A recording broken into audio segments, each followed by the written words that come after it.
Welcome. Conversations that highlight fascinating ways people are impacting the lives of those who are vulnerable.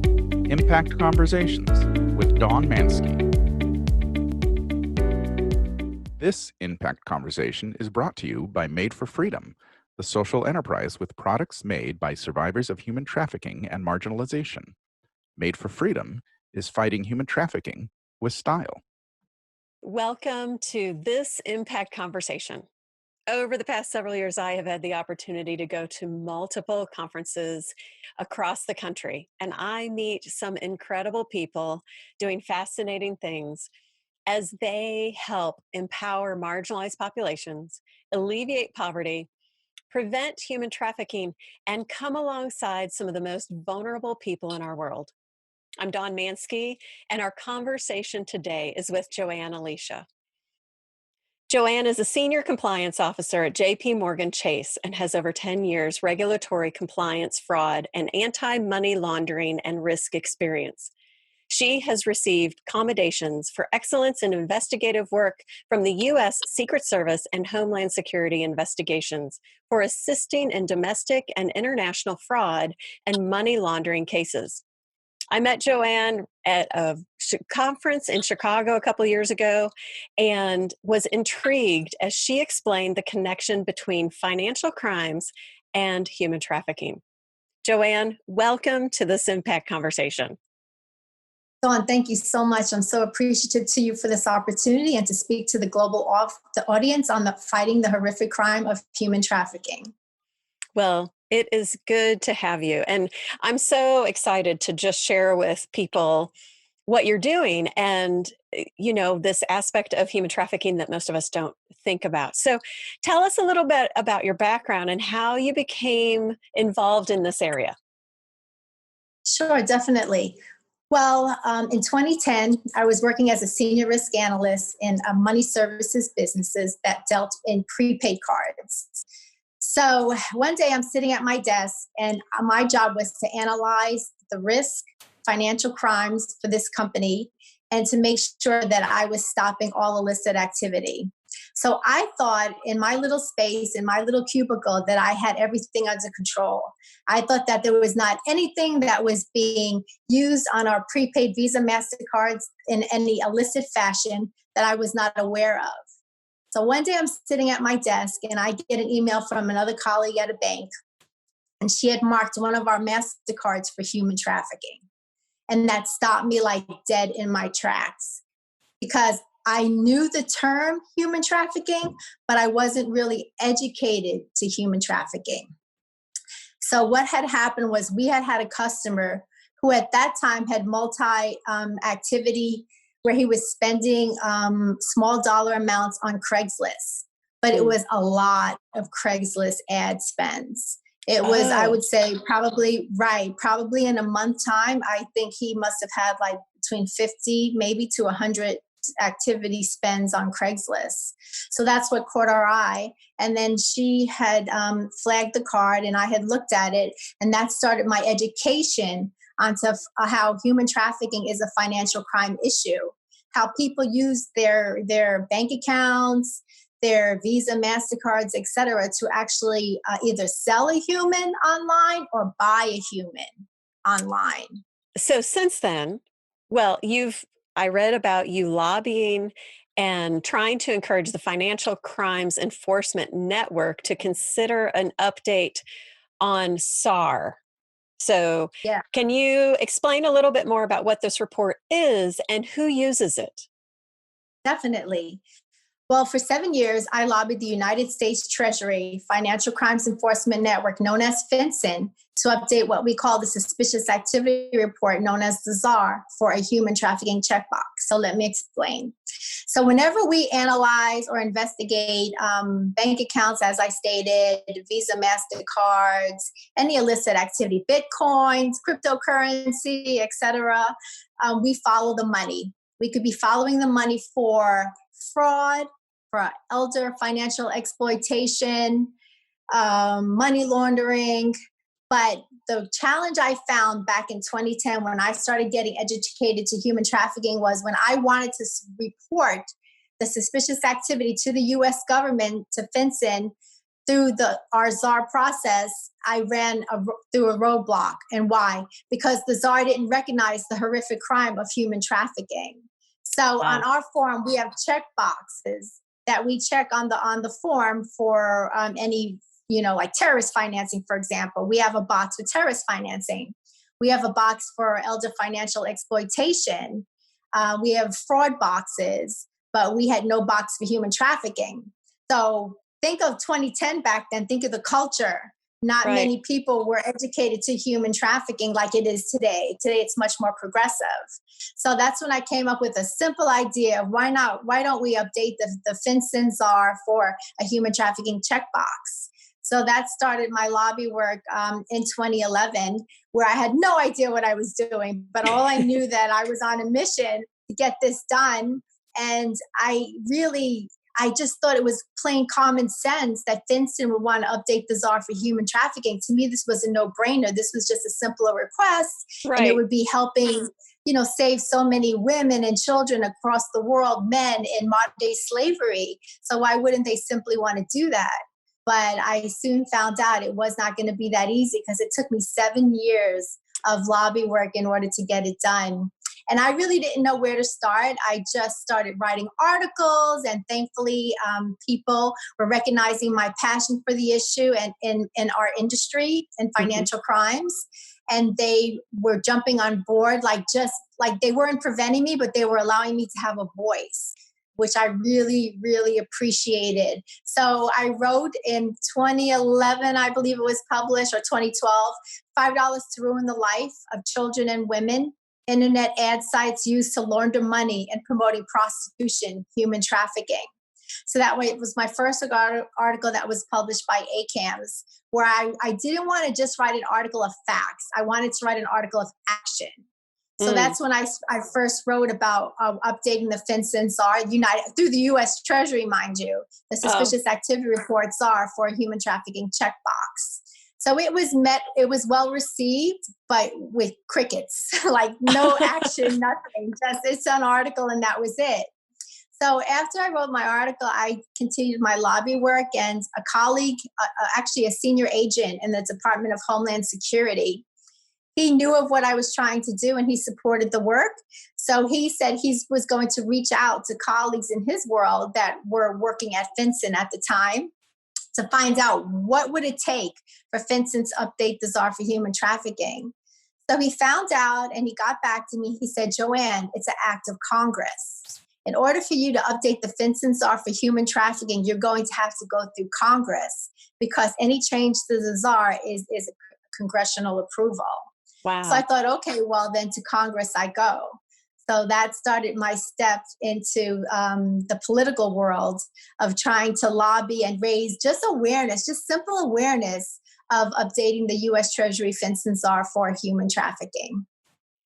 Oh, my goodness. So in 2017, it passed? Well, what happened was I went to an event in Houston, Texas. And at the event, it was held by law enforcement with Congressman Ted Poe. And Congressman Ted Poe was a speaker at the event. And it was I believe it was one of my very first human trafficking education events. I was so excited to go. I had no expectations, but I was just really very excited to be among people who thought the same as I do. Right. So at the end of this conference, I had no plans, nothing. I just went, and I see Congressman Poe standing there by himself. And I thought, wow, let me go talk to Congressman Ted Poe about my idea to update the FinCEN czar checkbox for human trafficking. So I went up to Congressman Poe. Keep in mind, I had no more than 60 seconds to speak to this congressman. And this is my first time speaking to a political official. Right. So I had this is just pure, genuine me going up to him. And I explained to him who I was, that I was a senior risk analyst working in a financial institution, what I was trying to do, that I was trying to get the U.S. Treasury FinCEN suspicious activity report updated for human trafficking. And thankfully, he seemed to have a little knowledge of what I'm speaking to him about. So Congressman Poe's words to me were exactly this: great idea, follow the money. And that Wow. to me was amazing. It was so amazing to me that he gave me such great positivity in his feedback. Mm. So after that, I got in touch with his office, and they put me in touch with his senior legislator in Washington, D.C. And I worked with his Blair is her name, and I worked with Blair. It took like a while to get that going. Honestly, it took like a year, but I didn't give up. Like I would just keep, not pushy, but just generally just checking in every now and then, because I knew that at the end of the day, human trafficking is such a horrific crime that it would speak for itself, that it would Right. not be the force of my personality, but it would be human trafficking on its own, the right thing to do, the justice way to go, that the FinCEN should be recognized for the horrific crime that is human trafficking. So after a year of checking in and out, I knew that in Congress, the culture was changing towards a lot of noise around human trafficking. So Blair in DC got back to me, and then she started to move forward with how do we get this done. And so what happened was Congressman Ted Poe, keep in mind, who was a Republican, he's now retired from Congress. Mm-hmm. He got together with Congresswoman Maloney out in New York, who is a Democrat, and they agreed to draft a letter to FinCEN calling on FinCEN to update the czar for human trafficking. So at that time, in between my first article and working with Congressman Poe's office to get this done, when I was working at that company, our compliance attorney at the office got an email from FinCEN that they were looking for writers to write for the 23rd edition of the czar Activity Review Trends, Tips, and Issues, which at that time was a FinCEN publication. And they would write about all kinds of stats that were coming from the czars at that time. So the attorney, he reached out to me. He forwarded me the email if I would like to write for FinCEN. And I thought, oh, yes, I would. I want to write about updating the FinCEN czar for human trafficking. I have a So I topic moved forward. that I want to do. Yeah. So it actually happened in 2013. My article, I believe it was 2013, my article was published by FinCEN in the Seriously. 23rd edition. Yes, in the 23rd edition of the czar Activity Review Trends, Tips, and Issues, exactly titled A FinCEN Czar Checkbox for Human Trafficking by Joann Alicea. Oh, That fabulous. article caused, yes, that was such a huge breakthrough for me to actually have the U.S. Treasury FinCEN publish an article that I was writing calling on the czar to be updated for human trafficking. So that was a force of nature in itself, because it gave me validity to what I was trying to do, that the U.S. government, FinCEN itself, would recognize a call to update the czar for human trafficking. So all this was coming about, and I was able to take it to Blair and show her, look, my article published by FinCEN. So what happened was when we all agreed that the draft to FinCEN on behalf of Congressman Poe and Congresswoman Maloney would move forward, they sent me a draft. And it was like a few lines. And I was like, no. I sent it back. And I said, look at my article published by FinCEN in the 23rd edition of the czar Activity Review. Write according to my article. So then They came back with another draft. It was perfect. It was strong. It was perfect. It was to the point. It was really, really awesome. So that letter signed by Congressman Poe and Congresswoman Maloney went to FinCEN. So I waited, and then I didn't hear back from Blair. So I was like, Blair, I emailed Blair. I was like, what's going on? And she was like, Joann, I don't know. I haven't heard from FinCEN. But she said, I will make sure that I find out what's going on. So Blair reached out to FinCEN, which, remember, here is a letter from a congressman asking you to update the czar for human trafficking, but we got crickets, like silence back from you. So when Blair, now keep in mind, Blair is on the political side. She's not in my industry. They were really trusting my vision. You know what I mean? As a financial crime professional, to help them through this. So Blair on her own got on the phone with FinCEN, and they were telling her, why they didn't think, their answer was no. They were, even though Congressman Poe sent a letter asking to update the czar for human trafficking, they were not going to do it. Yeah, well, and they were not going to do it. Often that's what crickets means. Yeah. When the response is crickets, it usually is I was shocked. they don't want to say no, but Yeah, I was really shocked by that, honestly, because here a senior officer in Homeland Security, the Department of Homeland Security, Right. told me to go to Congress. I did exactly what I was told to do. I went to Congress. Then we wrote a letter from a congressman, congresswoman asking for this to be done. To me, that was set in stone. Once that letter sent, it should have happened, Right. but it didn't. So FinCEN's, the officials that Blair spoke to at FinCEN, their answer was no, that they didn't see any reason why the czar should be updated for a human trafficking checkbox. So at that point, I thought, I don't know what else to do. I've gone to what I thought at the time was the highest level of the United States government in my little world. I'm just one person. But the good news about it is at that time, I didn't know what to do, but I kept going. So at this time, I started on Twitter, on LinkedIn, on social media. I just kept raising awareness to what I was doing. And then, I met you at that conference. Mm-hmm. So I started going to conferences. I started to industry financial crime conferences. I went to NGO, non-government organization conferences, really in the community of anti-human trafficking. And I started to speak at the conferences. I was doing presentations. I was giving out my business card. I was raising awareness. And it started to get a lot of movement for me because folks that I never even knew were reaching out to me on LinkedIn and asking me to come to the conferences and speak. So that was really a step forward in the right direction. And then I started to when I went to conferences, I was meeting survivors of human trafficking. Right.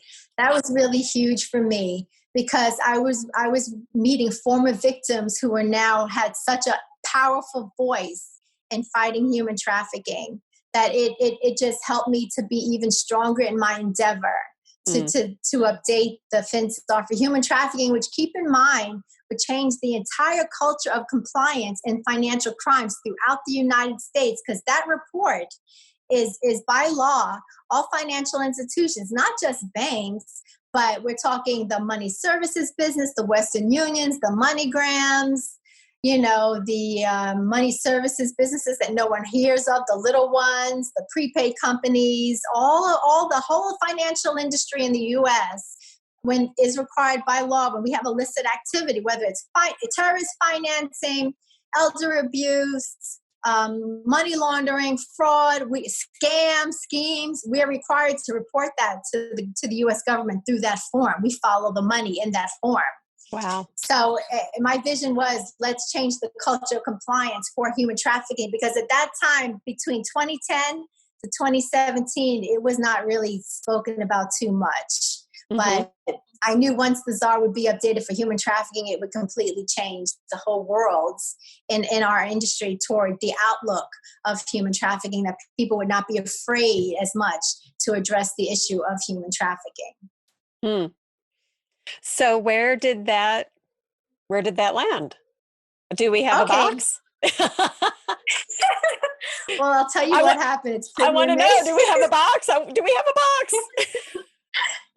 Well, what happened was, so after FinCEN told Blair, Congressman Poe, senior legislator in D.C., that they would not, honor the request from the congressman and congresswoman's letter, I was reaching out on social media, but there's one stone that was left unturned, and that was the President of the United States. So at that time, I was emailing it was President Obama at the time.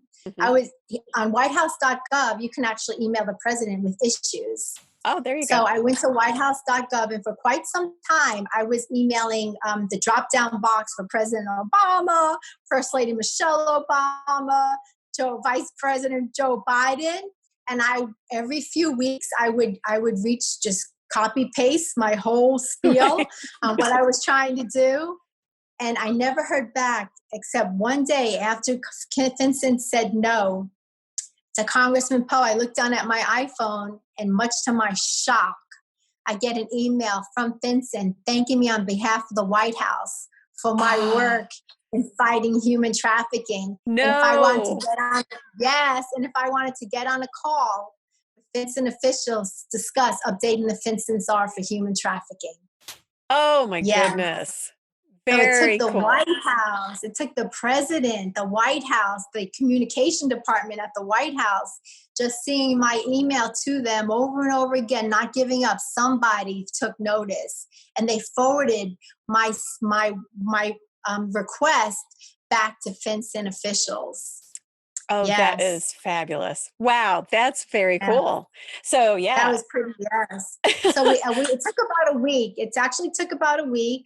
So after a week, I got on a conference call on a government line with two officials from FinCEN and their subject matter expert. And I thought, for sure, this is the moment. We're going to have an intelligent conversation on updating the FinCEN czar for human trafficking. But instead, it was a boxing match. Oh. It was like their position was, no, we're not going to update the czar for human trafficking. And their subject matter expert, he was like, who are you? He was like, I never heard of you. Yeah, like coming at me like that.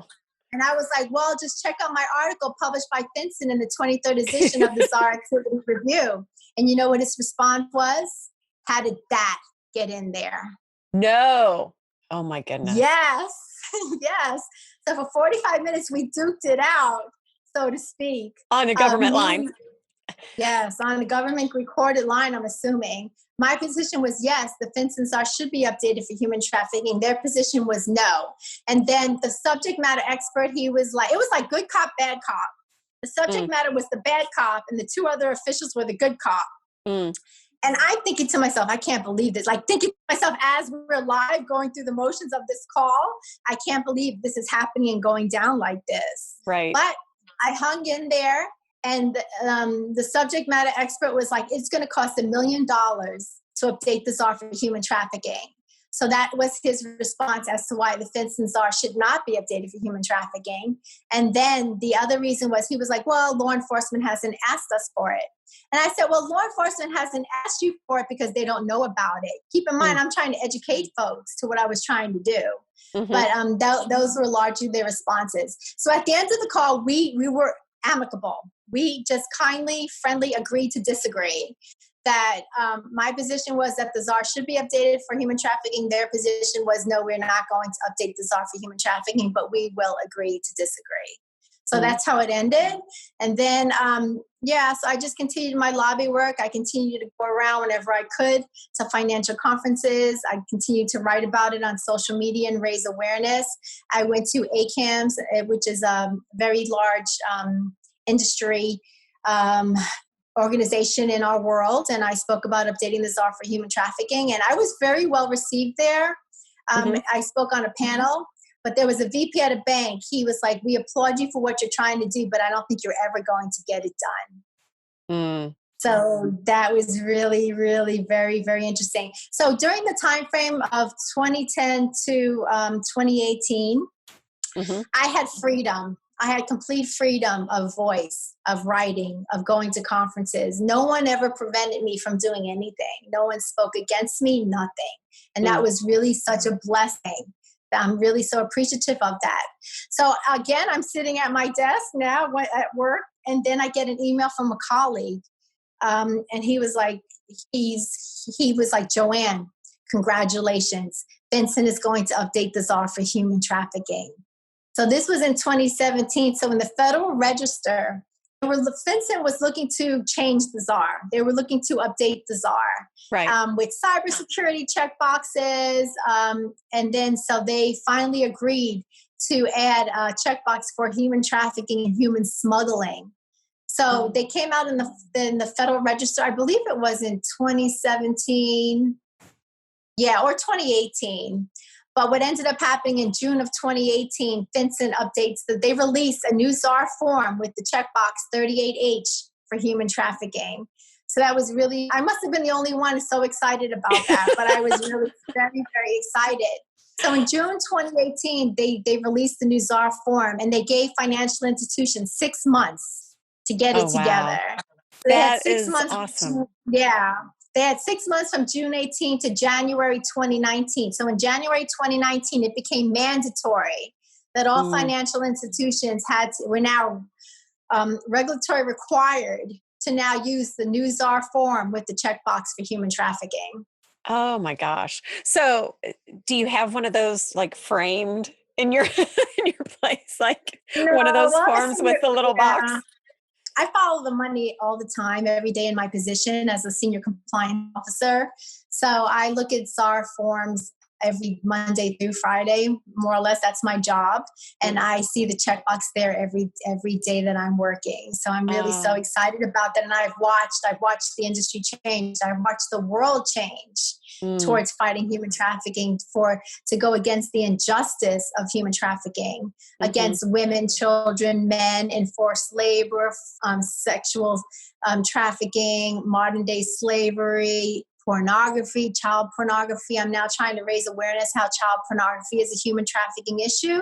And Mm. as such, we should be checking the box on the software from human trafficking whenever we follow the money for child pornography. So I've seen a culture, a complete change in the financial industry where people are freely speaking about fighting human trafficking. Everyone is getting on the anti-human trafficking bandwagon. It's awesome. Right, There's all these right. companies popping, right? There's all these companies now popping up, solely on fighting human trafficking through financial crimes. And it's really That's awesome. amazing to see. And I really believe that is because FinCEN finally updated the czar for human trafficking in June of 2018. That is incredible. Wow. Joanne, congratulations. Thank That's you so awesome. much. I'm so happy about that. And my hope now is that we, in turn, when law enforcement looks at those suspicious activity reports, because keep in mind when a victim goes to court, when law enforcement arrests a trafficker and they rescue, say, the victims, they Hmm. have to go through the court process to get justice. So Hmm. the trafficker needs to be convicted of in a court of law of human trafficking. So to invent, how does law enforcement investigate the case? You have the statement of the victim, you have the statement of the trafficker. So Right. it could be a he said, she said thing, or you have the statement of the buyer, the Johns, the buyers of the victims. So when we report on these suspicious activity reports, law enforcement can now see, say, the trafficker's bank account. You Mm. know what I mean? Hmm. And us reporting that, whoa, we're seeing cash deposits, we're seeing ads on Rubmats, on then Backpage, which was shut down for Right. human trafficking, right? Hmm. But traffickers have find other ways on the internet of selling humans. Right. So we find all that suspicious activity, all the cash, all the hotel activity, the transportation activity, the airlines, the ride shares, the car rentals, the trains, all of that. We can see that being processed through their financial aspect of their lives. So Right. it's a huge help to law enforcement in prosecuting traffickers when we follow the money and report it through the FinCEN SAR for human trafficking. Because FinCEN then, the way it works in the regulatory world is that SAR goes to law enforcement. So law Mm. enforcement then searches, say, now that we have the checkbox for human trafficking, law enforcement can now search under the checkbox for human trafficking to find the suspicious illicit activity. Oh, fabulous. So, any idea how many cases have been brought forward because of this, or how often this is used? I mean, is there any way of tracking that? I mean, and it's only been on for a little over a year, but Yes. is there any way to kind of get numbers on how effective this has been? Well, it's a lot of regulatory. To share information is by law. You know what I mean? Mm. It's by law. It's by regulatory compliance. We don't always hear about, other than reading the newspaper. You know what I mean? Right. About cases of rescue. We would have to go and basically look. Or attend a conference, maybe a law enforcement is going to speak about a case. But yeah, they're not going to come back to us and tell us more or less, that this resulted in the rescue unless we randomly hear about it. But we Hmm. have filed that. The financial crime industry has, now that the FinCEN SAR has been updated for human trafficking, we have filed thousands of SARs on the horrific crime of human trafficking as a total industry. I'm talking depository, casinos, you know what I mean? My All the goodness. different types, right? Everyone is in the mix of reporting on human trafficking through the FinCEN are now with this checkbox. So no one can now look away from human trafficking in the financial world. They have to now sit down and make sure that they're fighting it, because if they don't, and it falls through the cracks in their financial organization, they're subject to fines. We're talking millions of dollars in fines. Yes, if they don't follow the money. Yes, and report on human trafficking and help stop the horrific crime of human trafficking. Because a lot of times what happens is once we see human trafficking, we will cancel it. We will report it through the SAR, and then we'll move to cancel the accounts to try and stop the activity, unless we get a request from law enforcement to keep the account open. Oh my gosh. So I don't have exact numbers of rescue, but I can tell you that I work with law enforcement on LinkedIn. We have a group called Human Trafficking Investigators, where we post articles daily. We are 1,800 strong worldwide of human trafficking investigators, where we keep tabs on what's going on in the world of human trafficking on an international global perspective, where we look at the articles, we see the cases, we see who's getting arrested in what cities and what countries, what's going on, what are the trends. And we then go ahead and post the various articles on LinkedIn and Human Trafficking Investigators. That helps me keep track of what is real time, what is going on in the world today, as for victims being rescued from the horrific crime of human trafficking. Wow. That is really awesome, Joann. Thank you. Thank you for your perseverance and just spending 8 years fighting for this and raising awareness. Just such an amazing way of tackling this horrible problem. And kudos to you for persevering as long as you did. Well, thank you so much. Thank you so much for giving me a voice on this podcast. Yeah. I'm so very appreciative, and I hope that it'll encourage folks out there to really be motivated to analyze the financial, to investigate the financial data, to not look away, but to follow the money, to report on the horrific crime of human trafficking, and to seek their own personal education so that they're more effective in fighting this horrific global billion-dollar crime. Yeah, for sure. Well, thank you again for just sharing your time today and your thoughts and your passion and your knowledge of how this financial piece of it is such a huge part of not only the actual crime, but also a way that it can be prevented and can be identified. So thank you again. And for those of you watching or listening, thank you for joining us for this Impact Conversation. If you enjoyed this episode and would like more information about upcoming Impact Conversations, or you have a suggestion for a future guest, you can subscribe, join, and nominate by clicking on the link below. Thank you for joining us, and continue looking for ways to positively impact our world. Don't forget to subscribe and join us next week for another Impact Conversation.